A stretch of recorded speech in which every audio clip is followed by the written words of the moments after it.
Hey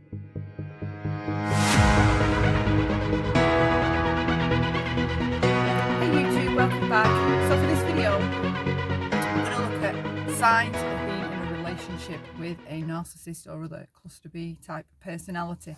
Okay, so you'll notice I'm just going to list off a whole load of things. All right, so if you're noticing any of these signs, a lot of them, okay, it's probably time to take inventory, really look at things, see what's going on. Okay, right, so I'm going to jump in. Signs you're in narcissistic relationship. There will be no effort from the other party in regards to yourself. They do not listen. You will feel like you are not heard. They don't ever seem bothered by things that affect you or anything about you. The things that are important to you don't seem to matter. You're upset all of the time, or mostly. Being at home doesn't ever feel pleasant. You feel ignored. You never know what the point of anything is. You put 100% effort into everything and they never seem to do the same. It's never reciprocated. Their effort never matches your effort. You feel hurt a lot. You act differently at home as you do in public. So possibly public, you're all smiles, pretending everything's okay. At home, you hate your life. You don't know what's wrong. You can't work it out. You just know you're not happy, but you want to be, and you want to be happy with the person, the individual that you're with, except it just never gets that way. Okay, the relationship always seems in a state of disrepair. All right, it's always in a state where you're working on things. Okay, you're always trying to make them happy. Okay, that's like your job. Everything is always about trying to make them happy, whether it's making them breakfast, making them their favorite meal, buying them things. You're always in a constant state of feeling like you need to make them happy.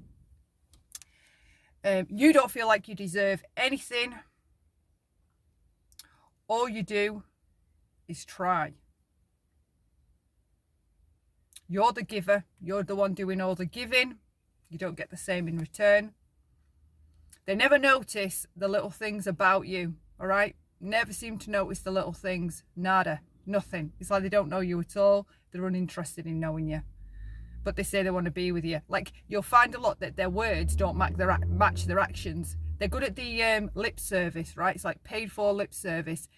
A narcissist can be really good at telling you, yeah, I love you, of course I do. Why would I be here if I didn't love you? Well, why do you think I bought you that nice present at Christmas if I didn't love you, right? They'll use tactics like that to have you to continue the manipulation, to have you believe, or still be in a quandary, thinking, oh yeah, well, why would they do that if they didn't love me? But you will not feel loved. There's your sign.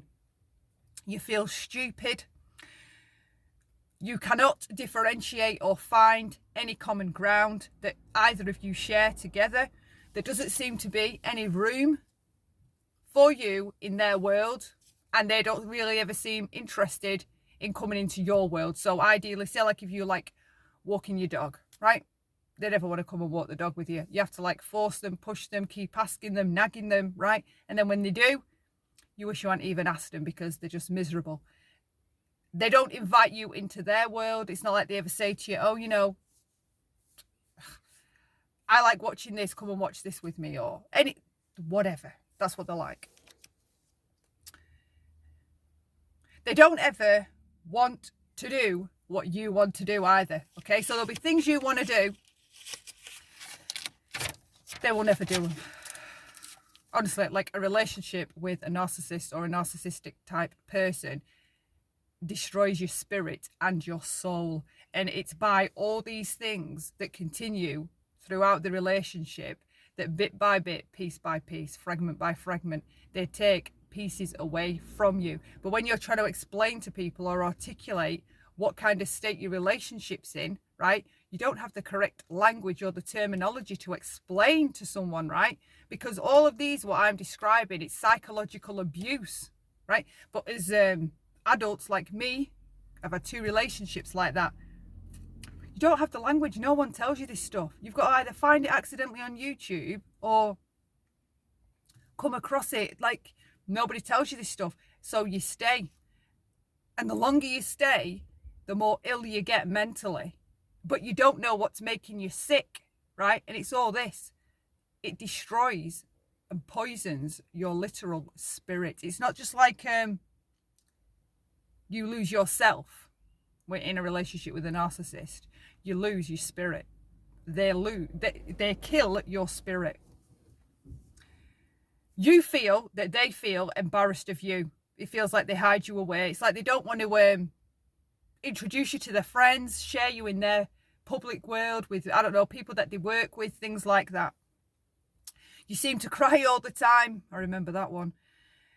There's a huge amount of emotional neglect in the relationship. Huge amount of emotional neglect. You'll know you're being starved of something, but maybe you can't articulate what it is. There is no comforting from the narcissist. There's no nurture, okay? You probably go to bed at separate times. You feel alone. You spend all your time seeking their approval. So like I said earlier about trying, you become consumed with trying to do things that will make them happy, right? The same with the approval. You're always looking for them just to say to you, you look good today. I like your hair. I like your jeans. Hey babe, you're looking sweet today. You're always looking for their approval. Oh, thank you for doing that for me. Oh, I really appreciate it that you went and got me that. You never get their approval. Okay, and this is the secret, right? Narcissists or withholders, they are aware that you want their approval. They are aware that you're trying to make them happy. And this is where they're so calculating and cunning, because they know by withholding the approval or withholding the happy, right, that you want to see, that you're making them happy, by withholding it, it keeps you in like a state of suspended animation to keep trying. That's the sick thing. It keeps you working harder and harder and harder till in the end, all your brain is just consumed with them. And that's how slowly over time, a relationship with a narcissist, you fade away. Your personality, your character, yourself fades away. And then say like when you break up, that's why you're in such a mess. Like I was destroyed after my first 10-year relationship for like 6 years. It took me. And I didn't know what was wrong then. I still didn't have all this knowledge. I hadn't found channels. I hadn't found education. I didn't know, right? And when I say it poisons your soul and it takes your spirit away, it really does. It is soul destroying psychological warfare. They're dangerous. Like the term shouldn't be played down, because to be in a relationship with one is like being in hell. Right, where am I up to? Oh, they tell you that you're always miserable, right?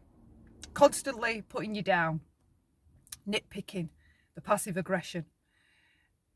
You will pour all your emotional energy into them, right? You will get nothing back. Often they move you away. Often they do try and move you nearer to their family, okay, that are usually just as toxic, because to raise a narc, you have to be a narc, okay? It's the lack of nurture. It's usually a narc that raises a narc.